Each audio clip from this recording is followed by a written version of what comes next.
Somebody's just ringing up here. If it was supposed to be on a if it's supposed to be on a microphone, it is not.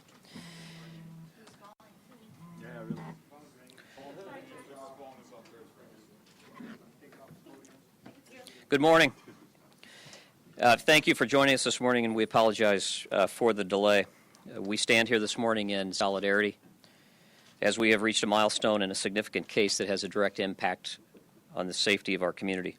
I am Sergeant Trent Crump, and I would like to introduce to you some of our speakers and those who are here with us this morning. We are joined this morning by City of Phoenix Vice Mayor Jim Waring, Chief Daniel Garcia from the Phoenix Police Department, Public Safety Deputy Director Lieutenant Colonel Dennis Young, United States Marshal David Gonzales, ATF Special Agent in Charge Thomas Atterbury, and from the County Attorney's Office, the Executive Division Chief, Mr. Keith Manning. We also have some of the other staff from the Department of Public Safety that is here with us this morning, and I would like to turn the podium over to Chief Garcia for comments. Folks, first off, thank you for all of you being here this morning. October 8th last week was a very violent and tragic day for the Department of Public Safety and all of law enforcement, as an officer of the Department of Public Safety was viciously attacked. Officer James Casey is the officer that I'm referring to of the Department of Public Safety, and Deputy Director Young will speak more about Officer Casey to you in just a minute. Officer Casey was shot while making a traffic stop. I am very proud to announce this morning the arrest of Raymond Bueno. He's a Hispanic male, 39 years of age, and Danny Vargas, Hispanic male, 26, for the attempted murder of a police officer. Both suspects were arrested last night, approximately 7 days from the day of the incident.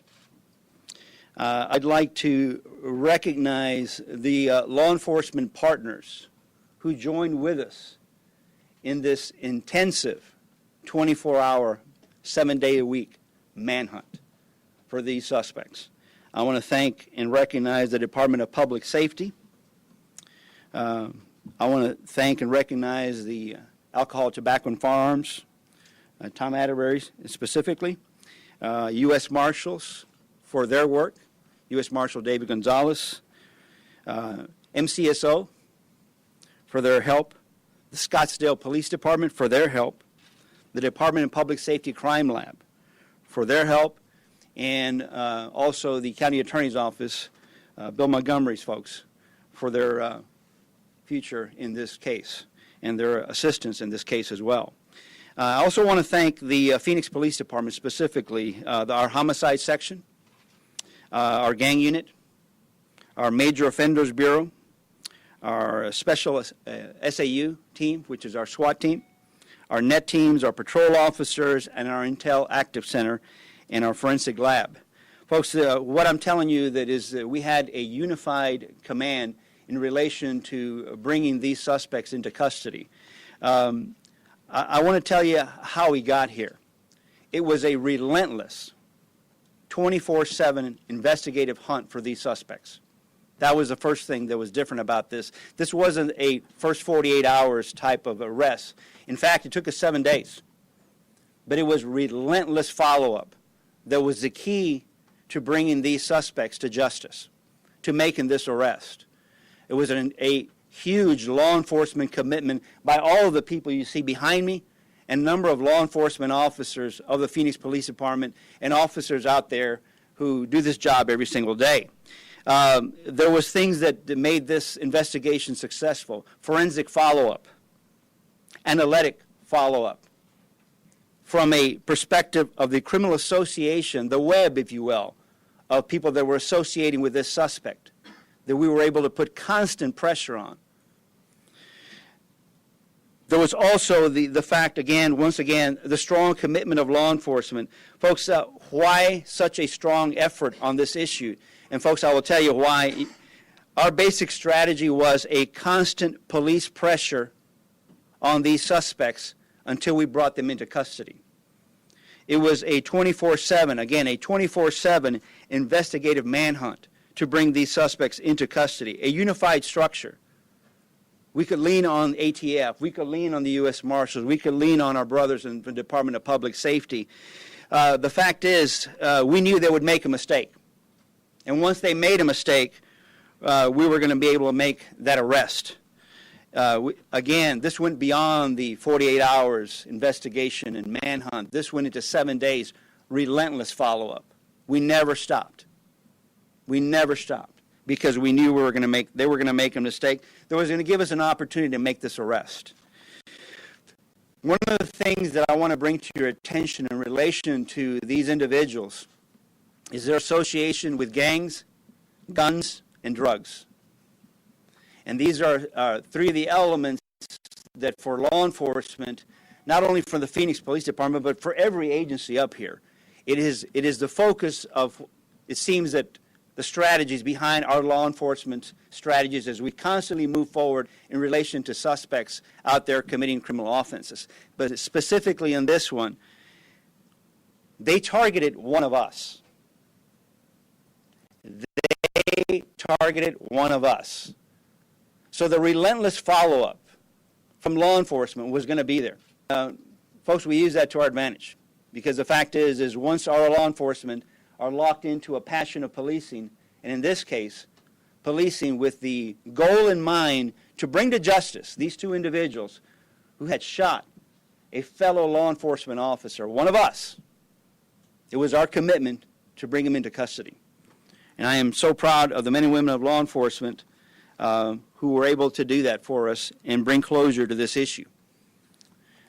I want to also talk about a little bit about that today our law enforcement officers can rest a little bit easy knowing that these suspects are under arrest. Our community can rest a little bit easier knowing that these suspects have been brought under arrest. And our prayers are with Officer Casey for a speedy recovery so he can join us back in the fight. Because we know what he's made of. He's one of us. Folks, at this moment, where we go from here, and that's presenting a strong case to Bill Montgomery, our county attorney, so we can move forward on the prosecution phase of this issue. And again, bring closure to this issue and this criminal offense.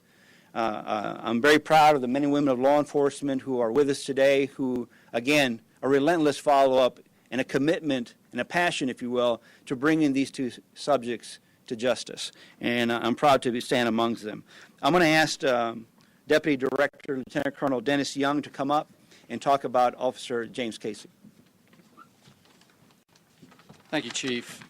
First of all, thanks for being here today. It was a good day for law enforcement yesterday with the arrest of these two suspects by the officers of the Phoenix Police Department. I can tell you our officer Casey and his family are feeling a little bit better today. The fact that these individuals are in custody, they wanted me to convey to you they appreciate the support that they've received since the shooting in the last 7 days. They are relieved, as we are, that these individuals have been taken into custody and there was no other injuries by law enforcement. These are desperate people and they do desperate things, and the chief is right. These people needed to be taken off the street and taken into custody. They really have nothing to lose. I mean, when you shoot a police officer, if you're willing to do that, you're willing to do anything. I did want to talk a little bit, before I talk about Officer Casey and the other two officers that were involved in this situation, I do want to talk about the multi-agency approach to this investigation. It's just another example of Arizona agencies pulling together, and the chief mentioned a few, and I'm going to mention a few too. But really, we received calls from all over the state of our partner law enforcement agencies that were there for us and wanted to help any way they could. Like I said, it's just another example of us pulling together and getting the job done. Now, it was a long 7 days since the shooting of Officer Casey. I just want to thank a few of the agencies. The chief has already mentioned most of them, the FBI, ATF, the U.S. Marshal Service, and I'll talk about the Phoenix PD in a minute. They were lead agency through this entire investigation. I also want to thank the intelligence analyst up at the Active Fusion Center and our criminal research unit. They put a lot of work into this investigation and helping the investigators locate these two individuals. Phoenix PD, I really can't say enough about the good work that they did. We are very appreciative of their officers, their detectives, their entire agencies. They worked nonstop on this, around the clock. They put in a lot of hours. They gave up time with their family. They put themselves at additional risk because, like I said, these are desperate individuals. And we really appreciate their efforts. Getting to Officer Casey. Officer Casey has been released from the hospital. He's at home with his family. I met with him on Monday. He's in very good spirits. His family was in good spirits. He's got a long road ahead of him. He has significant injuries, and that'll start tomorrow. His first appointment is tomorrow with a doctor, and many more to come. The other officers that were involved in this were not injured. DPS officers Ronaldo Cruz, he's 39 years old. He has 7 years with the Department of Public Safety. All that time has been spent in the Highway Patrol Bureau.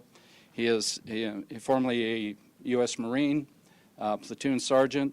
The other officer, Officer Michael Alfano, 33 years old.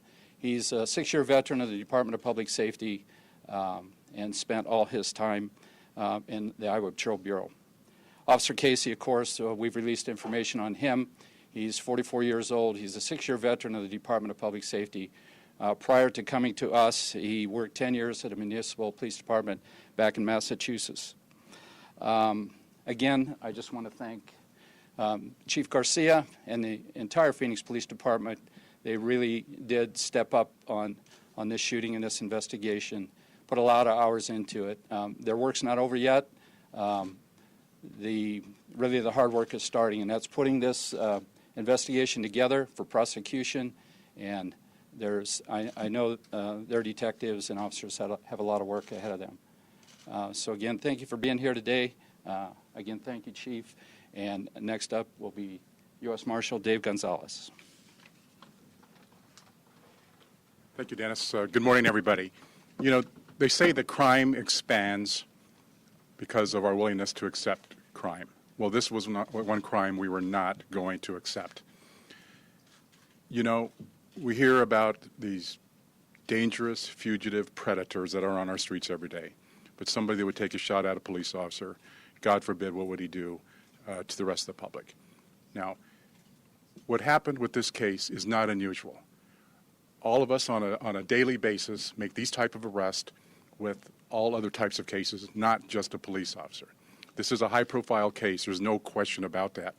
But the Phoenix Police Department, us, ATF, the County Attorney's Office, all the police agencies in the area do these types of investigations and these types of cases on a regular basis. So I didn't want to give the impression that this was just, we pulled out all the stops for a fellow officer, which we obviously are very, very, have a lot of emotions and feelings towards, but we also would do it to anybody else that was in that type of same situation, and we do that on a daily basis. It was our pleasure, it was our duty to get involved in this case, in case it went outside the jurisdiction, outside the United States, or to other countries. We were ready to mobilize all our resources to do whatever it took to get this individual if they went to another country or to another state, which we also do on a regular basis.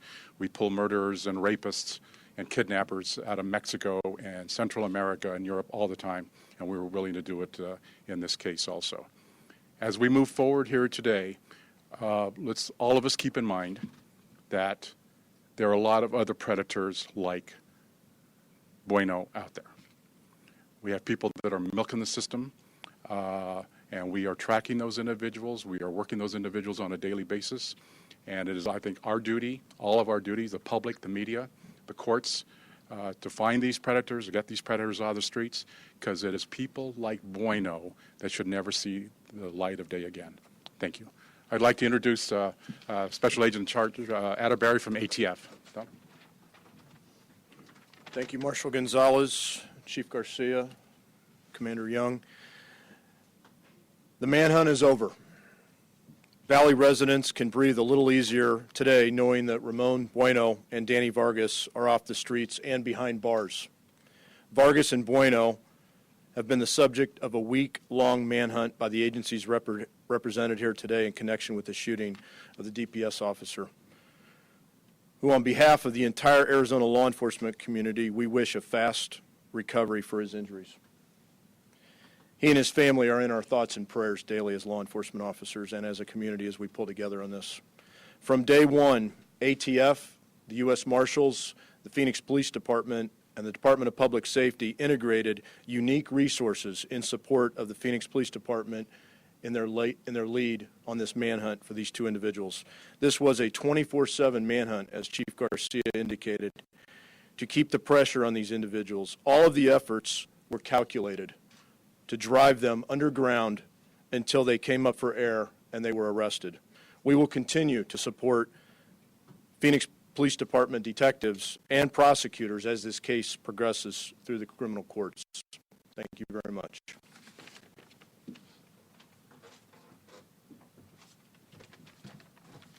Good morning, ladies and gentlemen. My name is Keith Manning. I'm the law enforcement liaison for the Maricopa County Attorney's Office.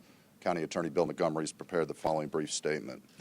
The arrest of these two individuals is a welcome end to the pursuit of the suspects following the shooting of DP Officer James Casey.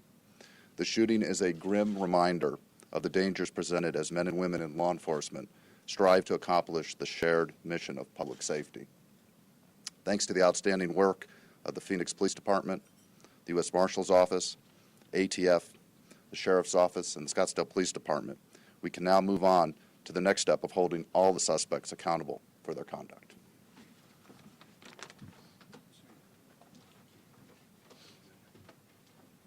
Quick question for the chief. You said you wanted to pursue them relentlessly until they made a mistake. What mistake did they make?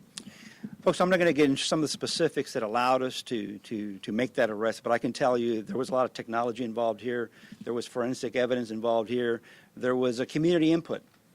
Silent witness played a role in this thing. I think the fact that ATF contributed $5,000 to silent witness and the U.S. Marshals contributed another $5,000 to that, along with the $1,000 that silent witness put in there, all these issues made a difference. Just the fact good old-fashioned police work was also a part of it. All of these things contributed to the success of bringing these two suspects to arrest. Chief, can you describe how the suspects reacted when they were taken into custody? They gave up quite easily.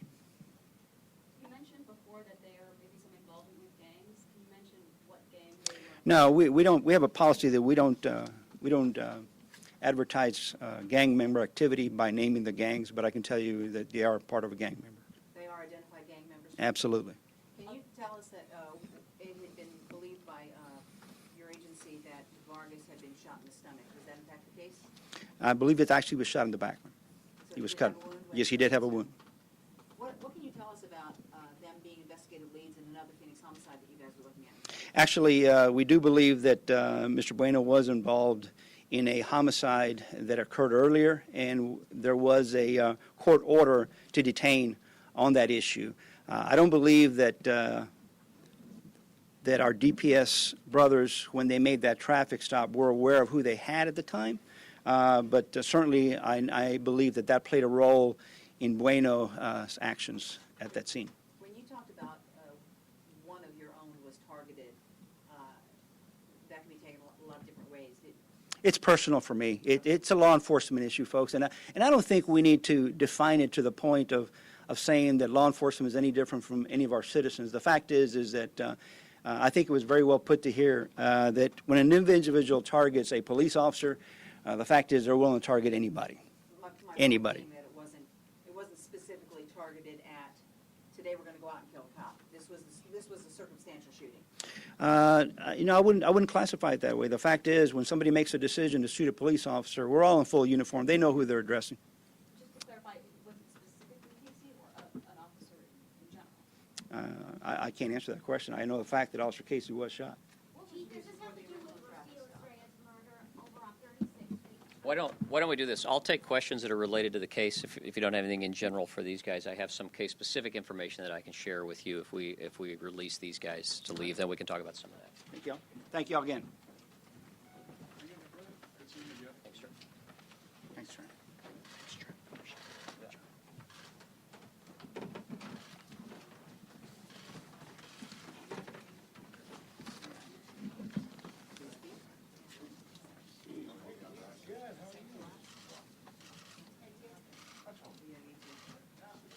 Tom Atterbury.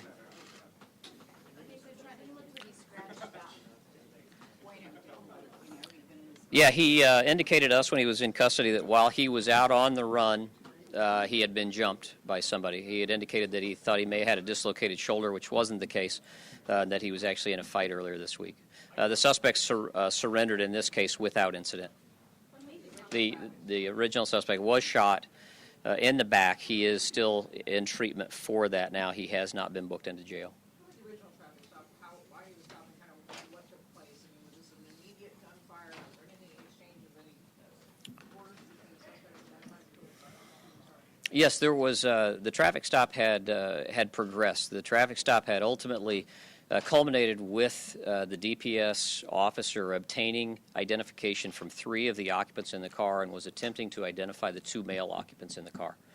He had obtained identification from 3. That is probably one of those milestones in this particular case that put us in the right direction in this case early. That is where the analytical work and the forensic work became so important in this, is linking together that web that Chief Garcia talked about. He was trying to obtain identification from the 2 male occupants that were in the rear seat. When he went back to a second time, or to the vehicle for a second time, he was joined by 2 additional DPS officers, one with him on the driver's side rear of that vehicle and another on the passenger side rear of that vehicle. As he began to have a conversation with the individual that was seated in the back seat behind the driver, which we have probable cause to believe is Ramon Bueno, a shot was fired, striking the DPS officer in the face. As soon as that happened, 2 DPS officers returned fire on that vehicle. As they were retreating, that vehicle went into, as you know, the Knights Inn parking lot, where it ultimately was trapped in that parking lot and could not get out. The driver of that vehicle has indicated that Bueno had a gun to her head. You will see 2 counts of kidnapping that are related to this case. The driver of that vehicle has indicated that Bueno, after the shooting, put the gun to the back of her head, and she was made to do this driving. She was forced to drive that vehicle from there. She could not get out of that parking lot at that point. She circled back around to leave, and at that point we are alleging and have probable cause to believe that is when Bueno opened fire a second time on the group of officers, when we had a second volley of gunfire that occurred. Who was the victim in that case? Who was the driver? One of the 2 Yeah, Don, I trying to figure out which one right now for me, but yeah, there are 2 there, and I have them. I will get. Yeah, I will tell you which of those 2 are when we're done here from that particular standpoint. But those two, you'll see numerous counts that have been charged here. We are alleging in this particular case in a booking so far this morning of Bueno, 2 counts of being a prohibited possessor, possession of dangerous drugs, attempted first-degree murder, 2 counts of kidnapping, 2 counts of aggravated assault on a police officer, and 2 counts of aggravated assault. And what were they found? Where were they found last night? Last night, the arrests were made at 4251 West Vista. It's near Northern Avenue, Barb. Did he have a gun on him? Where were the suspects? Were they just going from house to house and finding shelter? Yeah, I think it's safe to say that for this 7 days, we have been following up on, I guess what I would probably describe as hundreds of leads, tips, information that has come in, different locations. You guys are aware of different locations in which we were provided information that we had searched and had information coming in. We had a constant flow of information coming in. We had a tactical operations center that was set up here, a command post, if you will, that was in charge of managing all of those leads and those tips, making sure we knew which resources were where, who was doing what types of follow-up. But understand that We have done literally hundreds of interviews. We have done search warrants. There has been surveillance activity on multiple locations for this entire time period. It has taken literally hundreds or thousands of man-hours for us to get to this point of yesterday. Are you looking at other people for hindering or harboring? Clearly they had help. Yes. And 40 people in that house, this was a family member's house? I don't know who. I don't know, Joe, who owned the house. I'm sorry. I don't know. I don't know the answer to that. So we, Yeah, there were other individuals, and there have been other individuals that have been taken into custody. Some related to this, as Donna alluded to, as hindering, some unrelated drug charges. The surveillance activity has led us to other types of crimes related to these individuals. These individuals are selling and buying drugs. That is what they do. It is, as Chief Garcia said, gangs, guns, and drugs. All of that is involved in this, and there will be charges to others, some directly related to the shooting, some other charges that we came across as we were investigating and serving search warrants related to this case. to stop the other 9 Buckeye, the white truck, was that related, or did you get garner information regarding this? Well, I would say to the fact of whether it was related to this case, yes. Did it ultimately have anything, or was it valuable or viable information? It doesn't appear that it was, no. Did he have a weapon When? when he was arrested? No. And so was anyone else in the house? Yes. taken into custody? There were individuals in the house. I know that people were at least detained last night, Joe. I don't know who ultimately by this morning has been criminally charged. I don't believe it would be anything other than what will be hindering charges in this or unrelated drug or property crime charges. Do you know the specific homicide that the chief was talking about when I asked about Bueno being an IL in one of those other homicides? I believe there was actually some forensic evidence found at that scene that linked Bueno to the case. I don't know that that is accurate, Donna, but I will tell you it is a homicide. Yes, to answer your question, I have the information. It was a homicide that occurred at 3610 West Taylor on September 20th at about midnight or a little after midnight. We had a 27-year-old victim that was brutally beaten and shot to death. He is a suspect in this case. He's a suspect. Yes, he is. I'm sorry? Yes. What do you believe his involvement in that? Because I believe 3 people were seen running. Do you believe that he's the one that beat her to death? Understanding that what I'm saying that he is a suspect in that particular crime, that crime has not been solved. That crime is ongoing.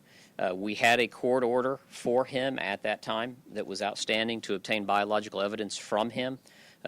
We felt that he probably had the idea that he was being looked at or that he was now a suspect. He and the other male passenger in the rear seat had provided our DPS officer with false names. They did not provide him with information, but ultimately they had provided him with false names. We believe that was to elude what they may have thought we already had probable cause on and did not truly at that point. Was Vargas linked to that case as well? Don, I do not know at this point. We have in saying that he is a suspect in this particular case, it doesn't mean that he has been charged in it. We are still working that case. Has the murder weapon or the weapon been recovered yet? I am not going to talk specifically about evidence that we have recovered in this case other than the fact that we have gathered evidence. There are some pivotal points in this investigation. The following morning when the vehicle was found, there was another scene where we also found evidence that had been discarded on the side of the roadway by the suspects.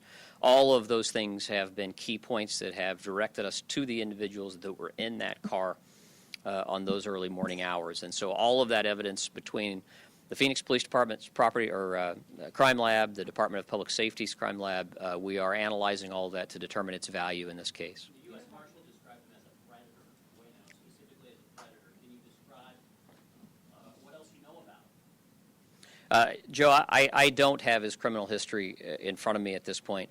I think that all I can probably reemphasize is the fact that when we talk about what we've done here, if police officers aren't safe on the street to do their work, then the community is not safe. And that is when we talk about the relentless effort to make sure that we take care of this case and we solve this case, it is so that officers are put at ease, so that we can continue to make traffic stops, so we can continue to interrogate individuals who are out at 2 or 3 in the morning engaged in illegal activity. And so he has a criminal history, an extensive criminal history. More importantly, he is a documented gang member, and that has been part of the concern for safety of everybody involved in this case. As connected to that murder victim, did he have any connection to that murder victim on Taylor? And please say her name again. I do not know his relation to her. I only have her last name as Estrella. What did, And we've probably put that out when that came about, but I don't have the release in front of me. did Vargas seek any medical treatment for his injury during the time that they were on the lam? Other than from individuals, we're not aware of it. What condition is he in?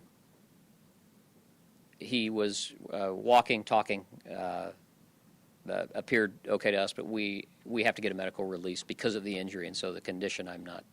Syrian through and through? Don't know. And what are the relations with all 5 people that were in the vehicle? Do you know? I think that what I would say to that is associates. We are still working on tying those individuals together and exactly what those connections are, but I think that the best term for that at this point is, as the chief alluded to, it is a web, and those are all associates and individuals. There were a lot more. The web in this was very large as we investigated this particular case, but to talk specifically, some boyfriend, girlfriend, some of those type things, but specifically who's who and what their relationship is, I can't get into all of them. And are the other 3 identified gang members as well, or just the Vargas and Bueno? I'm sorry, I don't know the answer to that now. Talk about how they were identified gang members. Can you talk, is this maybe turning into, you mentioned there were other crimes, is this maybe turning into with similar gangs or violence between the gangs? Well, I think it's safe to say that we're always investigating illegal criminal street gangs and the syndicates that are operating in and around Phoenix. This is another one of those cases in which that link was determined very early in this investigation. They are very sophisticated.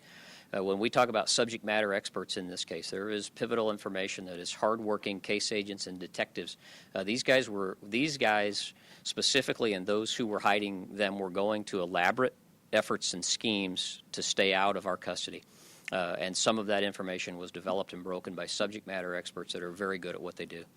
And everyone that is involved in that kind of activity is still under investigation and always will be. If one of those cases being assailant, to what degree of culpability is Vargas? He was the one holding the gun.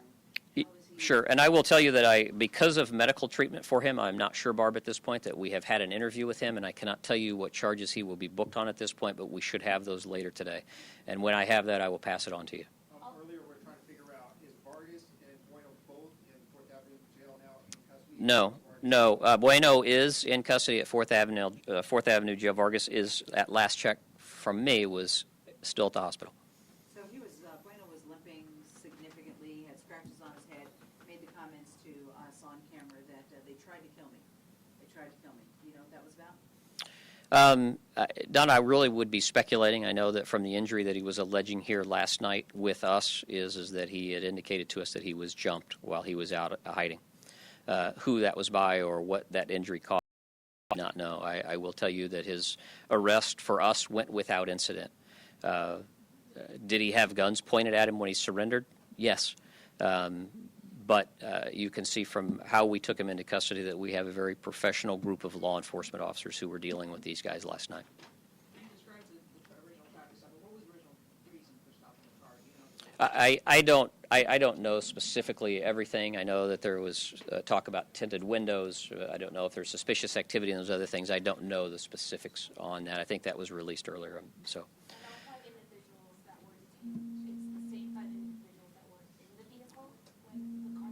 All 5 individuals that were in the vehicle have been detained, arrested, talked to, and released or booked.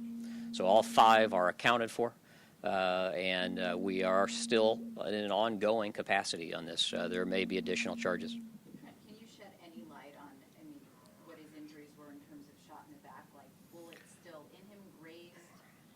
I just don't know. He has been at the hospital since we took him from here last night, and I do not know what that is. He obviously has been out for 7 days on the run. He has had individuals that are taking care of that wound for him. He was here last night for some time and not complaining about the injury. And so it's part of that is we'll take him over to get that treatment. Certainly we believe that he was shot by the DPS officers as they were fleeing or turning back around, firing shots at them. One of the females that we detained and booked in this particular case was also shot in this when we had arrested one of the females, Valeria. I think we booked her on the 9th. She also had a gunshot wound to her arm. Are you providing information on which DPS I don't even know if we know that at this point. Anything else I- about Casey's specific recovery injury? I'm sorry, we'll let DPS deal with a specific injury on Officer Casey for respect of what he would like released at this point. And I appreciate all of you. Can you talk about any more of the investigation, like whether you said it, it did involve, you said online or, gang task forces? Can you give any more specifics of that? Well, I'm not sure specifically what you're looking for, but for 7 days we have pulled out all the stops, and I can't get into investigative detail, specific investigative detail that is pertinent to this case. But I think just understanding that we have got literally thousands of hours of surveillance time and search warrants and interviews in this particular case, crime analysis, lab work, and all of those types of things that are going on. It has been exhausting for our group of detectives and for those who are assisting us. Absolutely exhausting. Clearly, you have a victim who, pretty much sang like a bird, who had a gun held to her head. So I'm assuming that helped significantly. I think all your witness information helps in this particular case. All of the evidence that we have been able to collect, all of the witnesses that we have been able to talk to, some cooperative, some uncooperative in this particular case. We will use everything to paint a picture of what occurred, not only that night when it happened, but in the week following while we were looking for him. Thank you. Thank you all. Somebody's phone was up here ringing.